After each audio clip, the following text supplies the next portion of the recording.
There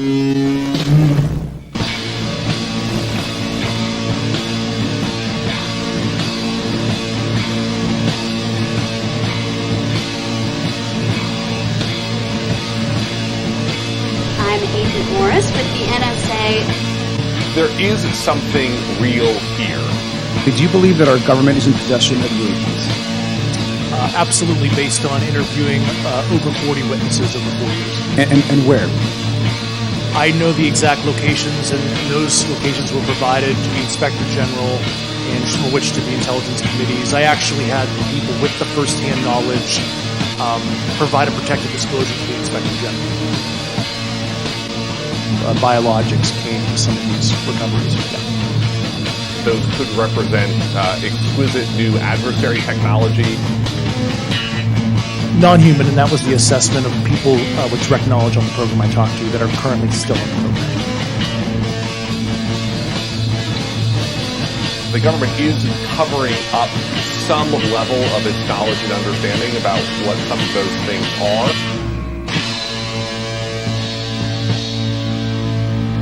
The Soul Foundation, which just announced a new initiative for UFO research and policy. It's nuts, man. I mean, we're just small-town buds who saw a UFO in the woods. I mean, now we're hanging out with the government. Wow. What floor were you guys on? Good evening, everybody. Welcome to this week's edition of Anomaly Now, straight out of Austin, Texas. This is the live weekly news media roundup for the 501c3 nonprofit Scientific Anomaly Institute, aka the Anomaly Archives. I'm your host, Miles Lewis. It is Wednesday, August 21st, 2024, and we're going to have a little different show for you tonight. In about 15 minutes, we're going to have our good friend Greg Bishop join us to discuss this past weekend's Society for UAP Studies, SUAPS, having their very first online virtual conference. Actually, I think they just had one before that called the launch of their Limina project, but we'll get into all that in a little bit. And in the meantime, we've got the usual roundup of some items. I did want to, of course, remind folks that you can go to our website, anomalyarchives.org, where you can find out about the new Patreon community and fundraising campaign that we started in June. We have a patreon.com account over at patreon.com/anomalyarchives, where you can join. And every month we're providing an online lecture by a fellow Fortean anomalous speaker. And coming up this Saturday is going to be our good friend Josh Cutchin, going to be presenting on understanding the UFO as a death symbol, SoulCraft, based on his magnificent magnum opus, Ecology of Souls, the massive 3-volume, really, if you count the third book, that's all the endnotes and appendices. Over, I think it's 4,200 citations in that book. And if you go to our Patreon, you can find out how to donate and how to get signed up for that project. We'd appreciate your support. And of course, as usual, you can go to flipboard.com and see all the news links. So yes, this is the week that imminent is no longer imminent. It is out. Lou Elizondo's long anticipated book is out, and you can find a link to his recent CBS Morning interview. It's about 4 or 5 minutes, I think, maybe 8 minutes. So it's very, very short. Obviously, they can't get into anything too deep, but we've got the link there to the YouTube version of that, and a number of other interesting articles and book reviews and interesting new book awards from the Parapsychology Association. And what's the other one I was going to say? Oh, right. So New York Times has done a piece on imminent and Lou Elizondo. It's brief but very interesting. Has been reprinted over at DyNews. That's DNYUZ.com, and you can thus, I'm guessing the article at the New York Times may be behind a paywall, but you can read the article over here at DyNews. I'm probably mispronouncing that, dnyuz.com.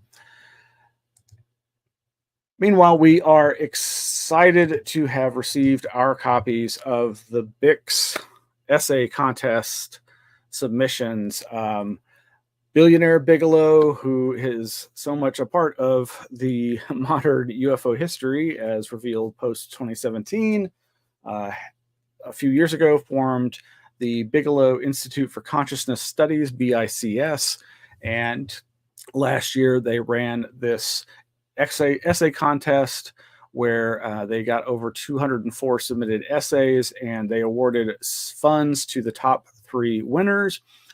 First place being Jeffrey Mishlove, getting $500,000 for his essay Beyond the Brain, the Survival of Human Consciousness After Permanent Bodily Death.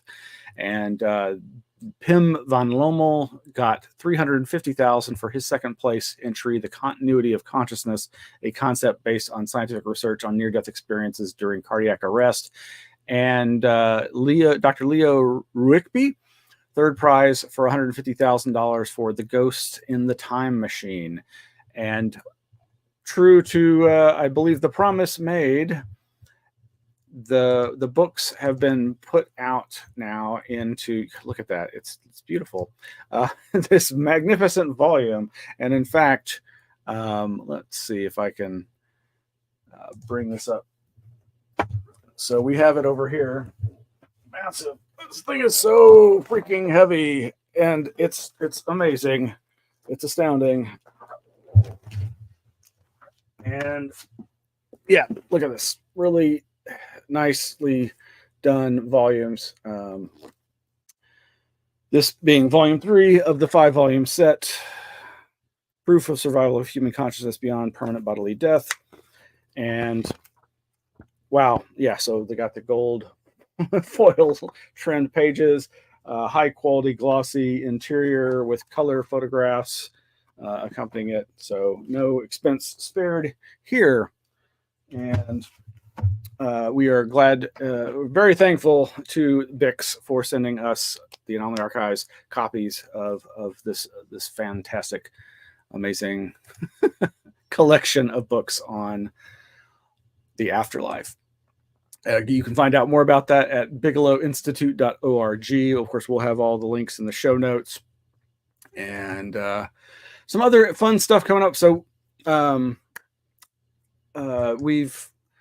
thank you, Victor, for reminding me that coming up September 1st and 2nd is the completely free virtual conference with over 24 speakers. This is being put on by Ryan Sprague. This is his second Anomacon, and you can find out more about it at the website anomacon.com. That's ANOMACON.com. And it looks fantastic as always. A ton of amazing, interesting speakers. You can find the information on over at anomacon.com. And just an amazing lineup. And it's so awesome that this is being made available for free, and is the perfect segue to what we'll be talking about very soon when we discuss the SUAPS, Society for UAP Studies, first annual conference, when our guest Greg Bishop arrives. Let's see. Some other articles that have come across the newswire that are over at the Flipboard. Dr. De La Torre, The Forgotten Factor, the Psychological Effect of the UAP Phenomenon. Professor Gabriel Torre draws attention to the need to study UAP not only from the physical and technological perspectives, but also through the psychological effects on witnesses. Again, I'm so glad to see this kind of news reporting. This is from a Substack called Sentinel News, and apparently was originally published in UAP Digital. And some of the quotes here, all of them have a common denominator. The focus is on the objects. Objects are enormous interest to both sides. Undoubtedly, understanding these phenomena, which seem to defy our understanding of physics, is a great challenge and holds an interest that goes beyond mere curiosity, as they may represent the greatest enigma in our history. What world power would not be interested in understanding how something, an object, a technology, can overcome the current limits assumed for speed, acceleration, invisibility, etc.? It could be a decisive advantage in the strategic field. Therefore, UAP may represent a threat to national security, as has been stated in various forums. Yes, sick of it. But they also present an opportunity for technological advancement, technological singularity. The article goes on to talk about the psychological factors. In our study, Psychological Aspects in UAP Witnesses, recently published in the scientific journal International Journal of Astrobiology, we precisely focus on the analysis of these psychological variables in UAP witnesses. The study consisted of a series of questions, mostly Likert style, divided into 5 fundamental sections. First, we collected basic information about the participants, 245 volunteers from different countries, including educational level, age, etc. In a second section, we asked several questions about the popular videos of UAPs in the U.S. Navy, which were published and received so much attention. Also included were several questions about the stance of governments and science on this issue. In a third section, we asked questions on the subject of the search for extraterrestrial intelligence. Many of these questions were related to the different strategies, hypotheses, and theories used by scientists in this field. A fourth section was devoted to UAPs themselves, their characteristics and origins. The fifth section was only visible to those participants who reported having directly witnessed a UAP sighting or experience, 93 subjects. In this last section, the questions were related to the particular incident, and we emphasized the collection of data and information regarding possible psychological, physiological, or physical sequelae and the evidence they might have. So you can check that out over at sentinelnews.substack.com. And like I said, lots of other news items over at our Flipboard. I mentioned the book awards from the Parapsychological Association. There's a new audio series called Marfa for Beginners. It doesn't seem to focus on the UFO aspect, the mystery lights there in West Texas, but it's more about just the peculiarities of the town. I haven't had the chance to listen to that, but I bet it's going to be pretty interesting. Marfa is a very strange place, and this is apparently available at marfapublicradio.org.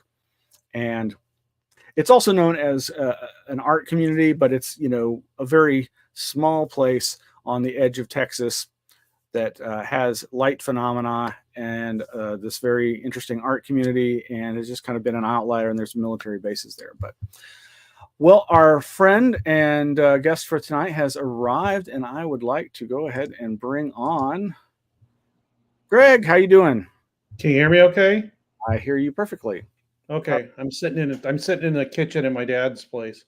I appreciate you taking the time. You are a very busy fellow, and you're besides of all my friends interested in UFOs, I've probably known you the longest, and you're by far the most active in this field of people I know, and I'm always excited to experience even more vicariously through you and your reports of travels and interactions. It seems like for the last couple of years, you've really been going to a lot of the different events that have emerged post 2017, including, of course, when we saw each other last in that context in 2022 and in Houston at the Rice University, Jeff Kripal's opening of the Archives of the Impossible. Of course, we got to hang out. I'm listening to you. It's hot here. Let me get a drink, and I'm listening. I'll be okay.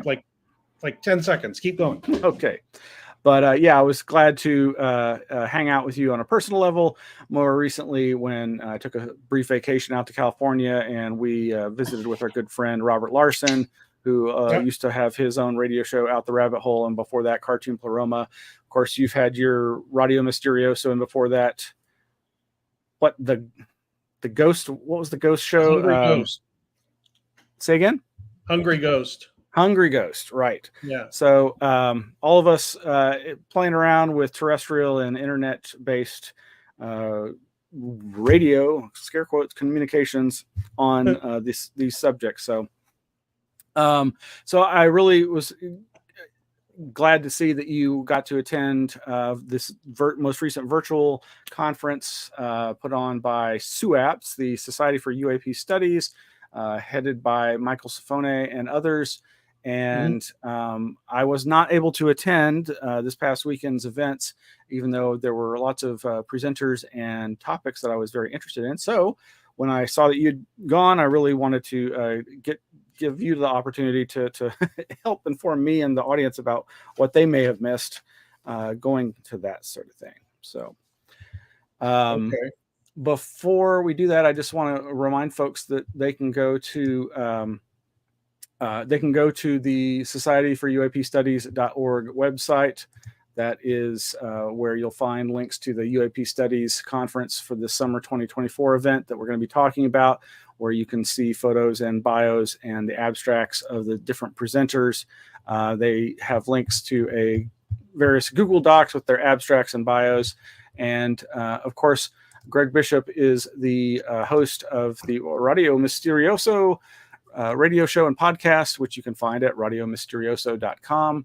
And there's information out there on his being the author of great books like Project Beta on the story of Paul Benowitz, national security, and the creation of a modern UFO myth, and several other books, including I want to say A is for Damsky, but that's just one of the entries. Oh, that's the name of the book. Yeah. Okay. I co-wrote that with Go Rightly. Also, there's the collection of the magazine Wake Up down there, and then a collection of a bunch of my essays. That's was the last thing that came out, which was called It Defies Language. Yeah. Well, among other things. And then you and I are both in the Reframing the Debate book. Indeed. And so in one of your recent blog posts, you were commenting about how happy you were to see this event or in more events like it, because of it being a much more, not a traditional UFO conference. It's truly an academic conference. So much so that I suspect the average UFO conference goer would not necessarily have found it as interesting as you or I, but to me, it is the important kind of thing. Yeah. Did you get to attend virtually most of it?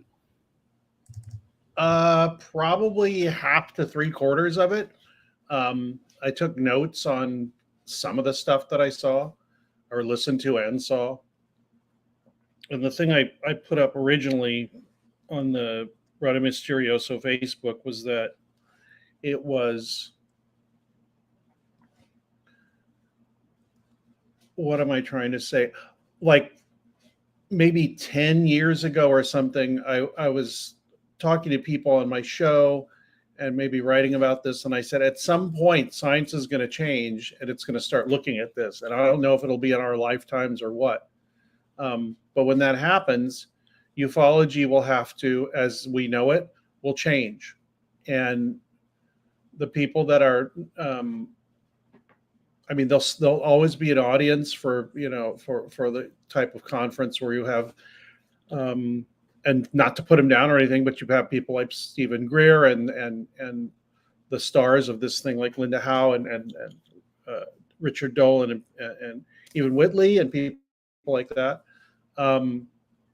That's going to split off, and now there's going to, I said at some point there's going to be scientists and people with degrees and all that looking into this, and it happened. It's happening now, and what Mike Sifone and the Society for UAP Studies are trying to do is basically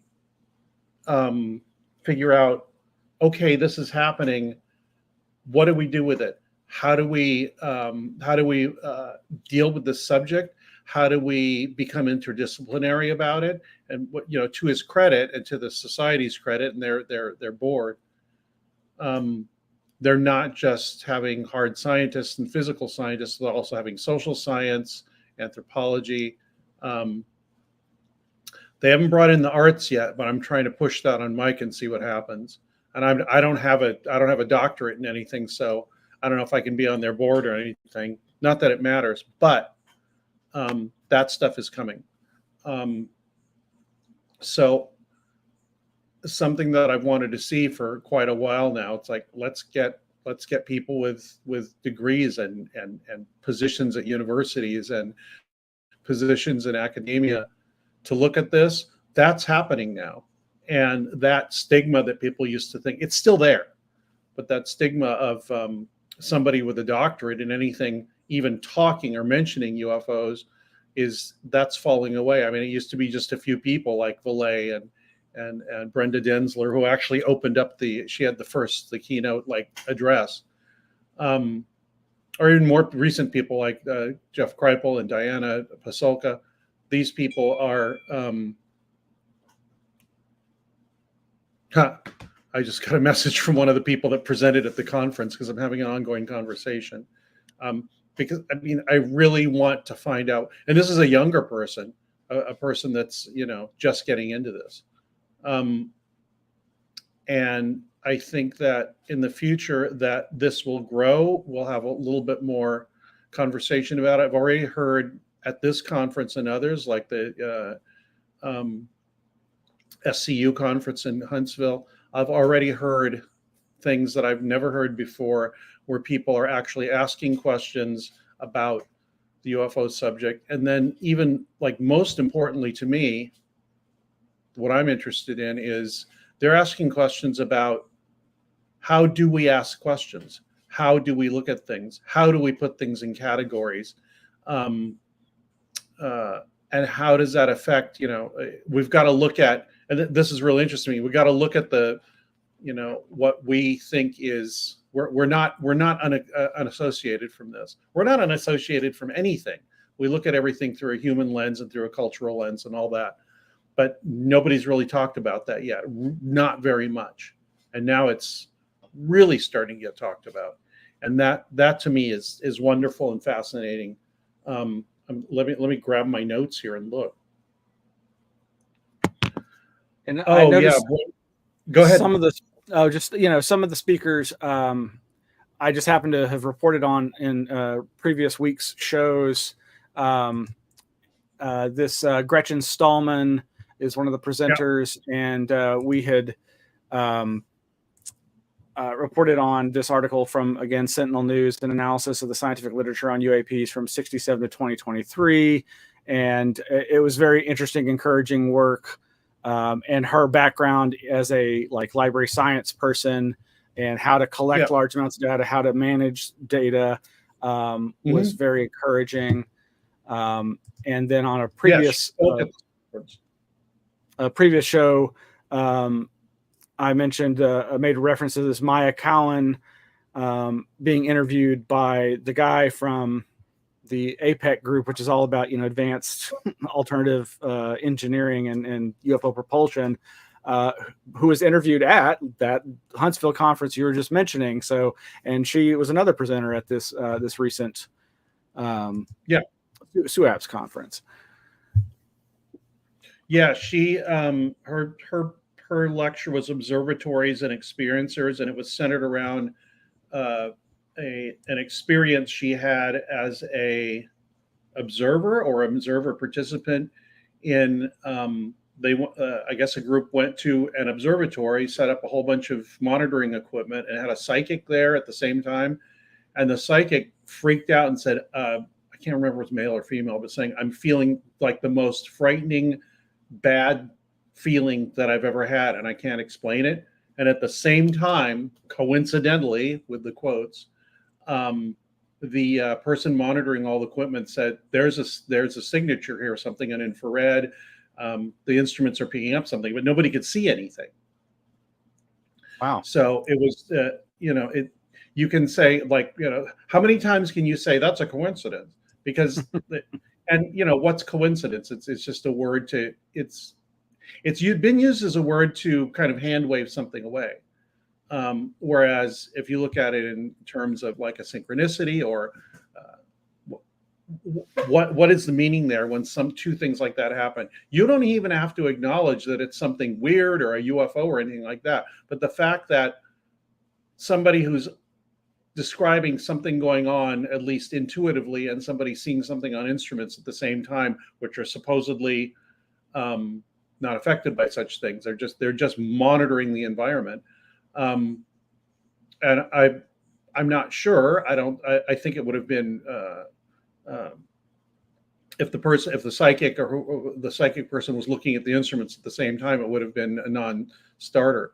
But it happened independently. I believe the psychic was separately from the instruments, so they were monitoring what was going on with these two different things.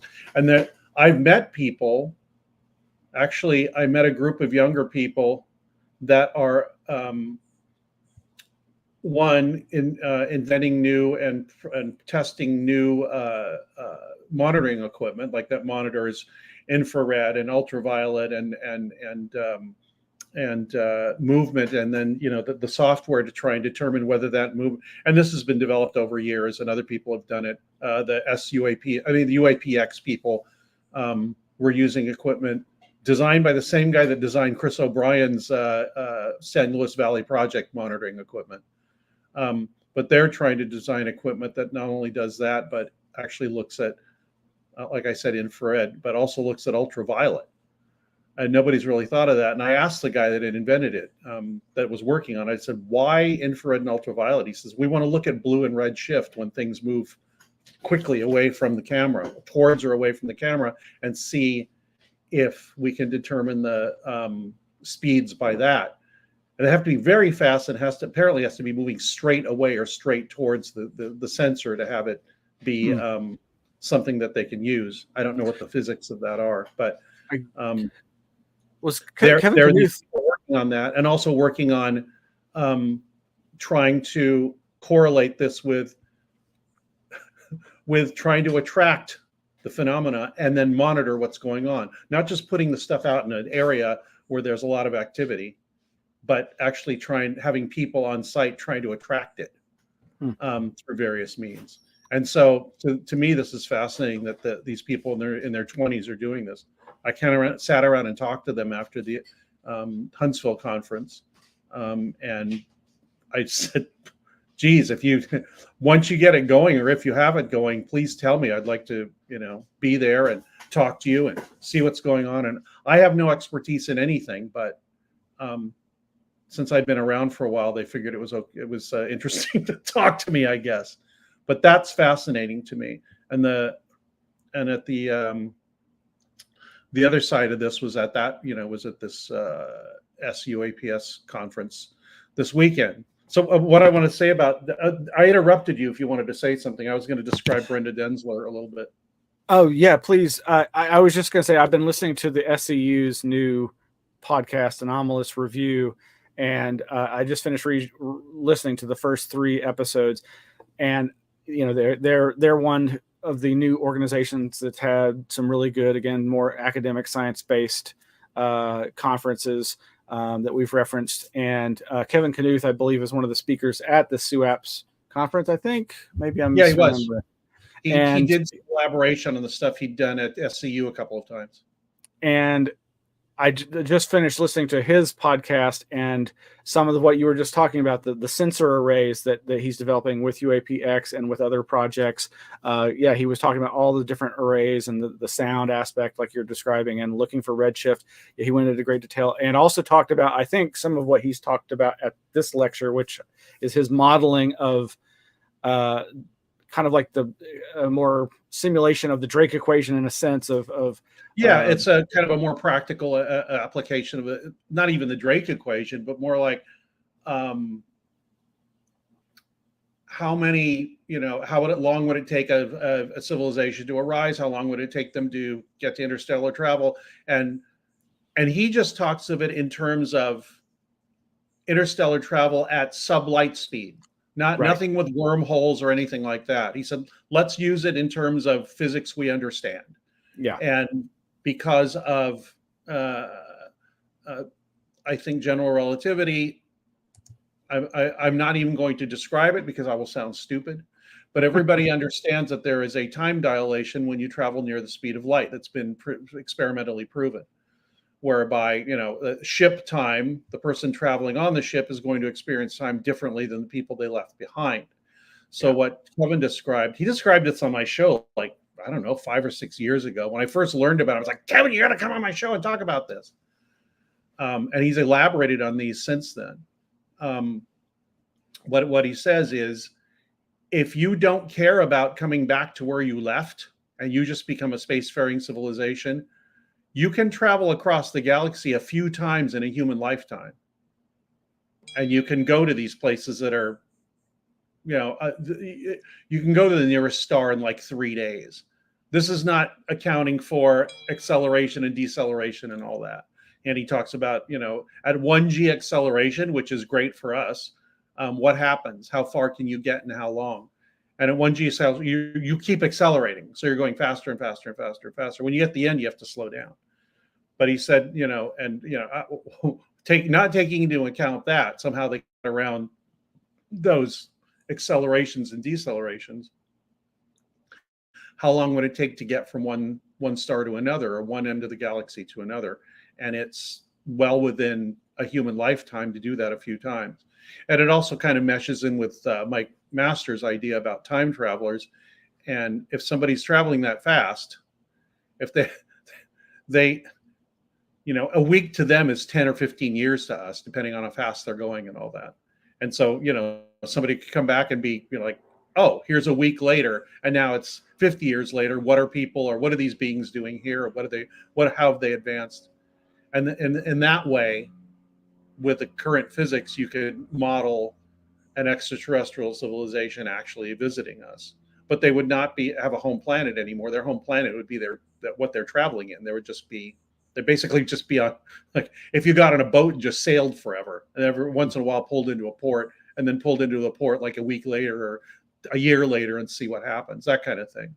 But I was just fascinated by that modeling of interstellar travel and what that would be like and how long that would take and what it would do to, a biological entity and all that. So he even went into, uploading, personalities into machines, which can stand accelerations much further. Like it can get, I think, what is it, 30G or something like that before the equipment we have now starts to be affected adversely. So, it can get very granular, but overall, he will explain things as a scientist and as a physicist, showing his equations, but he's like, okay, what this means is, and he's very open to explaining these ideas to non-physicists and non-scientists and non-mathematicians, so that we can understand what he's talking about. And that, it's not plus he's a very nice person. He's a saintly person. Exactly. And I consider him a friend, and he's so clear about what he says, and so he's a very empathetic person. Yeah, and just seems well-rounded. So, like, as much as those that version of interest in UFOs is so specific and one line of thought, he has a lot of other areas of interest that he can expound on too. But you were about to start talking about Brenda Densler.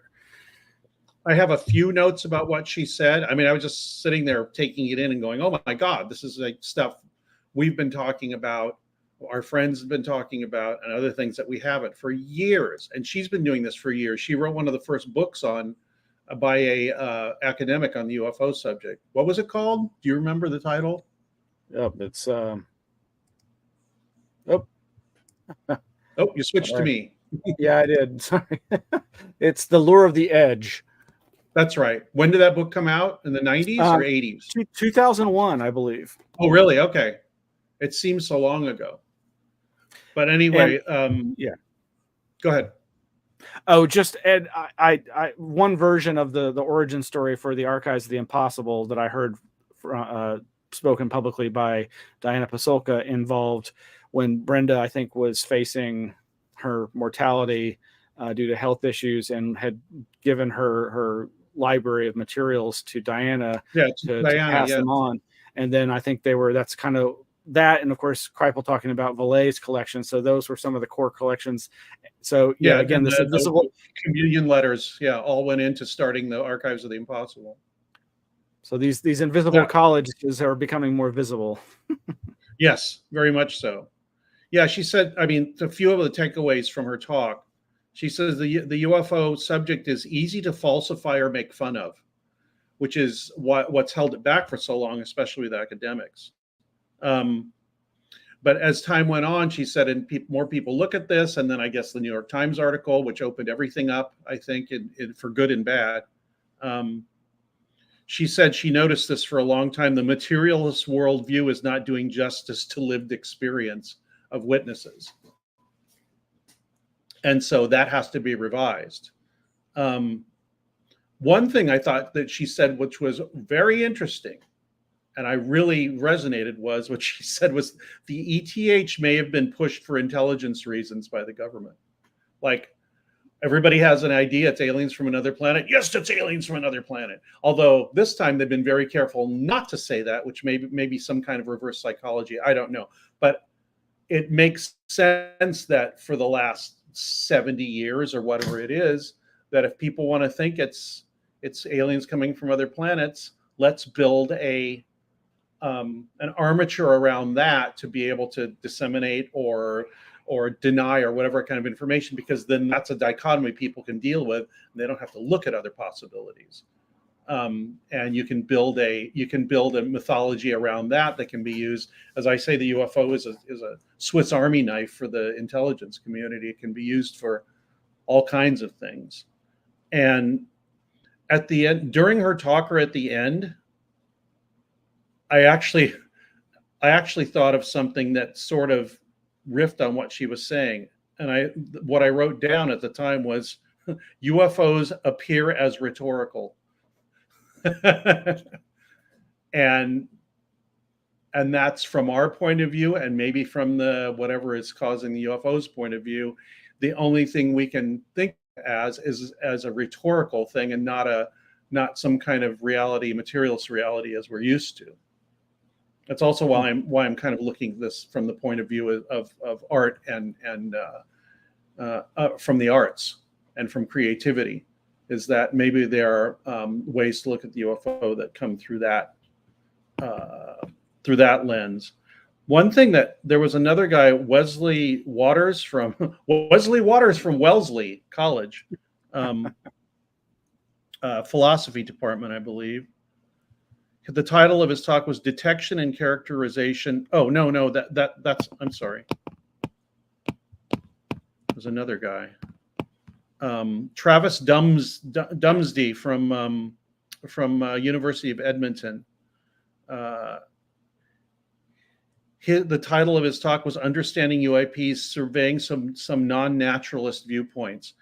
And the gist of his talk was, he said a lot of the UFO talk is, if it's not materialist, which has been most of the talk, it's centered on two different ideas about where it might be coming from, the UFO might be coming from.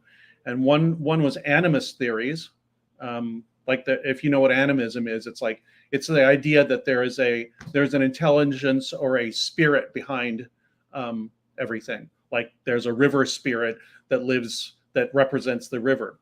But he says there's two kinds of that. There's like the river spirit, like there's like the spirit that jumps around and is like an avatar for the river, or the river itself is its own, intelligence. It represents itself. It's alive and intelligent.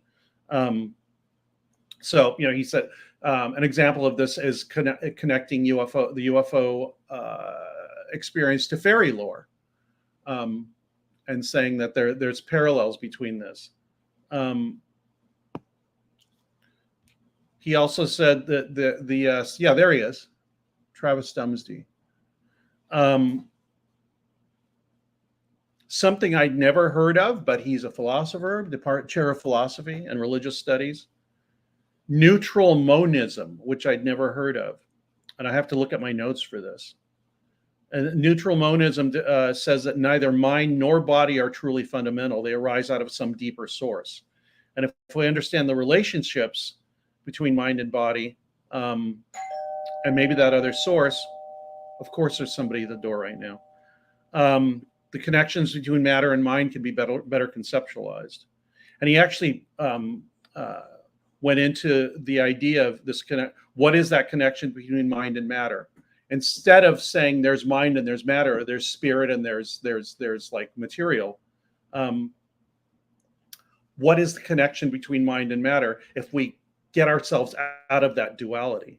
And he actually brought up information theory, and I did not know this. Bertrand Russell, the philosopher, thought that had an idea that everything arose out of pure information, kind of like that. I can't think of the physicist. The It from Bit. John Archibald Wheeler. Yeah.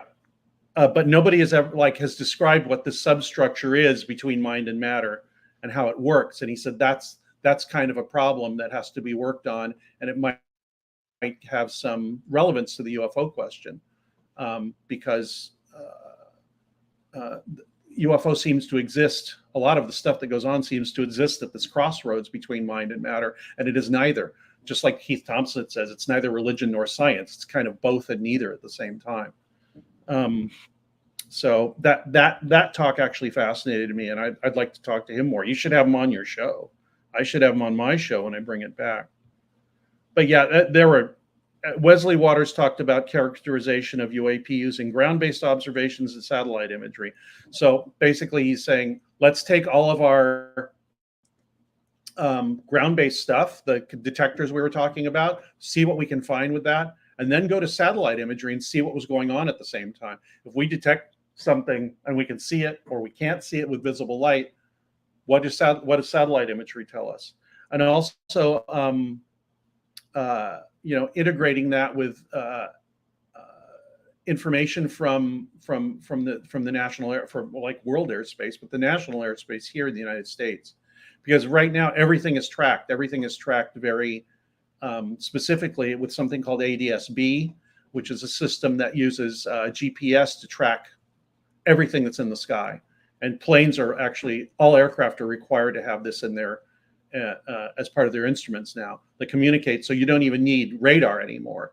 It tells you where everything is, that has a transponder that tells you where everything is, so you can weed out possible, misidentifications of conventional aircraft or even unconventional aircraft, something that has a ADS-B on it. But as I told friends of mine, they said, what are these conferences like? And I said, a lot of the talks are really boring. They're dealing with data, how to parse data, how to categorize it, how to get rid of normal data, like, if that's an airplane, or that was a bird, or that was a bug in front of the camera. Matthew Sesdagus, who's with UAPX, also talked about this. And what algorithms do we use? What AI do we use to start sifting through all that stuff? And if you talk to a normal, most people that go to a UFO convention, they go, that's so boring. Who cares about a bunch of numbers? I really do care about, I might not care about going into the weeds of it, even though I did listen to all these lectures. I did not go to sleep during one lecture at the SCU. And a lot of it was just like, here's a case where we've had this, uncorrelated target, and the plane saw it, and let's look at the satellite image. Let's look at one of them talked about the JAL case over the Pacific Ocean near Alaska. Let's look at radar returns and the radar for that time and what happened then. Instead of just talking the guy saw something, the crew saw something. Well, was it something on radar? Turns out there was something on radar, but it didn't correlate to what the guy was talking about only some of the time. Some of the time, the target appeared 30 miles away from him, and then sometimes it appeared right next to the plane, like an uncorrelated target. So even the apparently, if I remember this right, even the radar did not return something that wasn't anomalous. It was anomalous radar returns too. So as they get more and more into the hardcore data on this, and more into how can you use how can you look at your data to start seeing what might be going on with hard data. You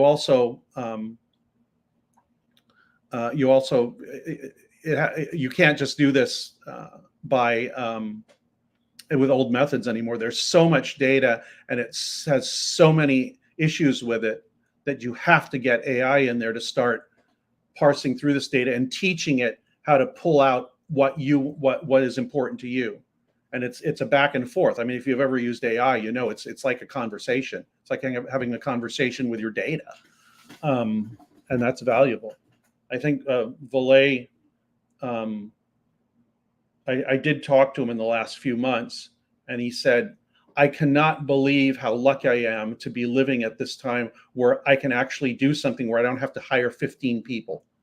Mhm. He says, I can go in with all my data and just start asking questions and paring it down to any parameter I want to use. And he said he was absolutely flabbergasted and thankful that he's like, I lived long enough. We were all talking about this in the 60s, and I lived long enough where it actually can be used. And so he said, at Saul, he actually said, for the rest of my research career, I'm going to concentrate on all the weird, outside the box, anomalous data because I can do that now and I can do it effectively. So that's that gives you hope when somebody that's been around that long, that has that kind of knowledge, is saying this is a new this is a new world. This is a new day. way to Yeah. live. And he laid so much of the groundwork for all that too. I mean, punch cards. He used to, use punch cards for his database. Yeah, it's on. He's got a punch card on our the tarot card. Yeah. Actually, it's a punch card, but on the punch card, the little holes are punched out, so it says SRI. There was another. Speaking of French scientists, actually, this is a French philosopher, and you know who he is, Miles. You knew who he was before I did. Yeah, there's Matt Sestegas. We'll talk about Bernard Mehus in a moment, but Sestegas, and there's Maya. I talked to him at SCU, and I told him my idea about all big UFO groups should be done away with, or at least be broken into smaller groups.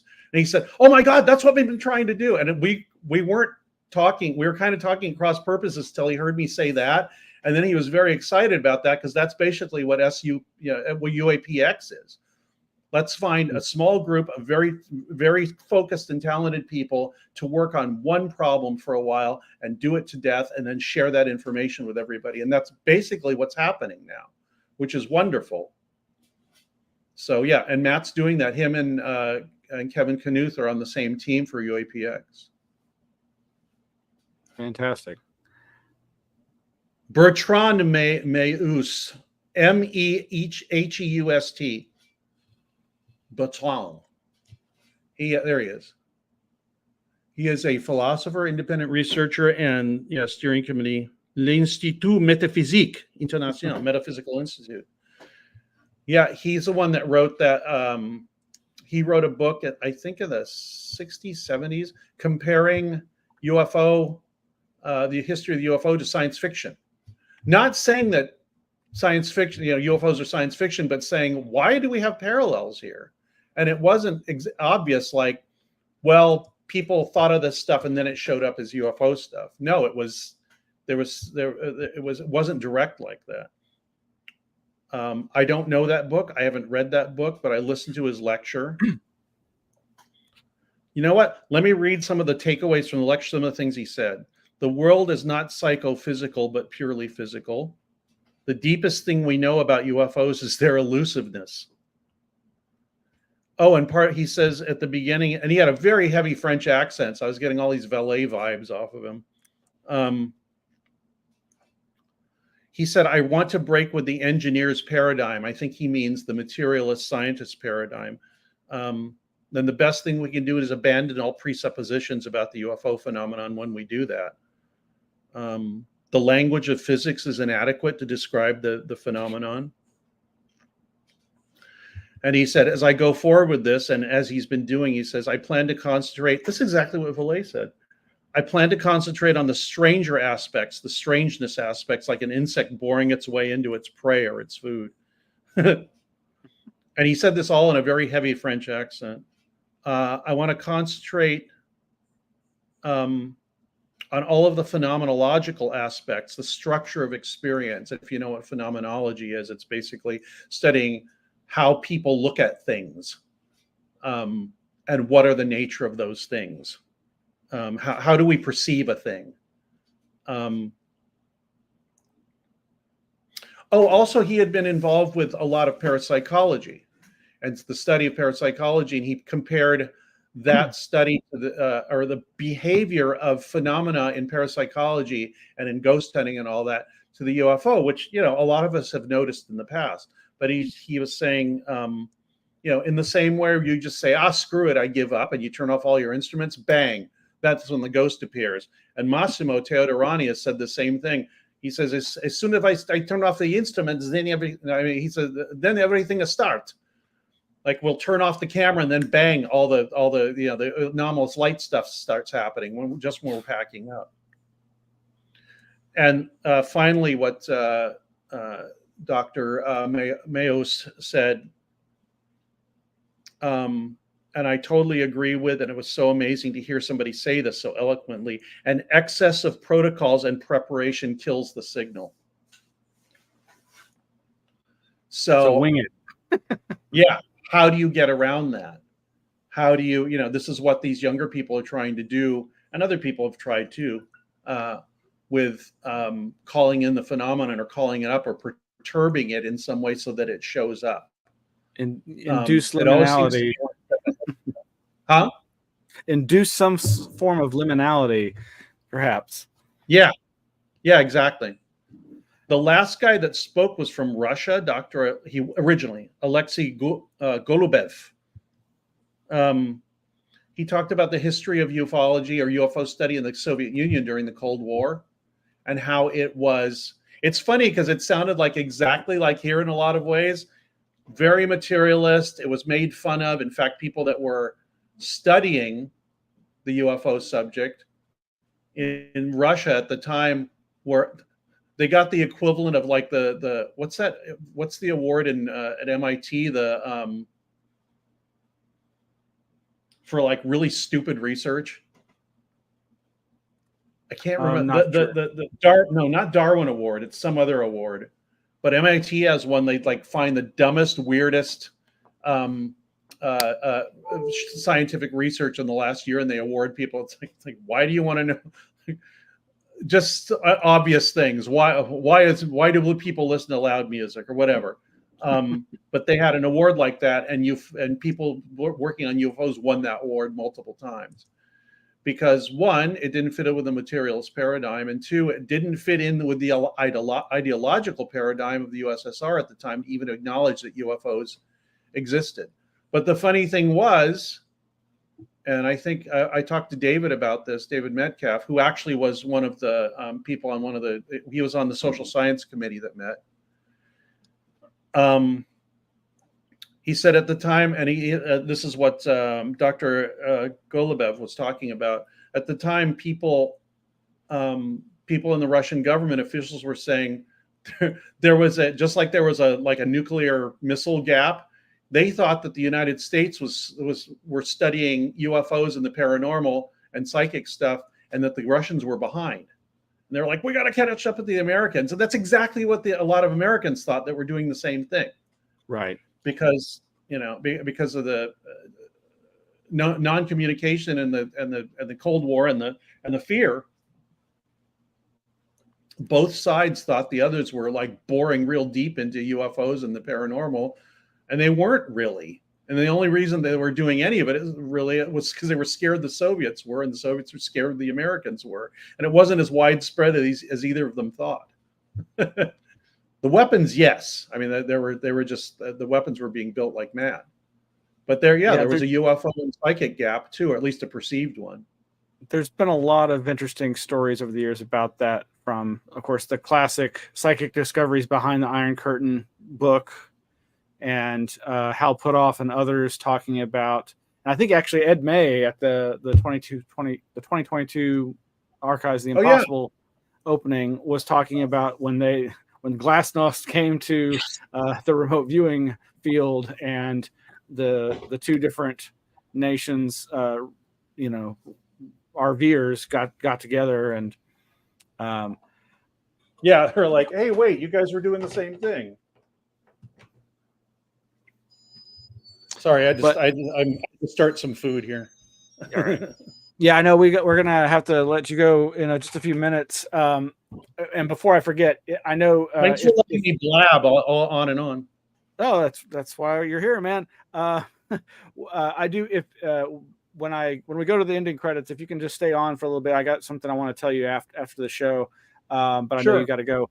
But on Bertrand Mahust, I was going to say, I was telling you off air that, I was completely unaware of him until having read Kreipel's Authors of the Impossible, which, of course, That's in right. some He's in ways that. inspired the Archives of the Impossible.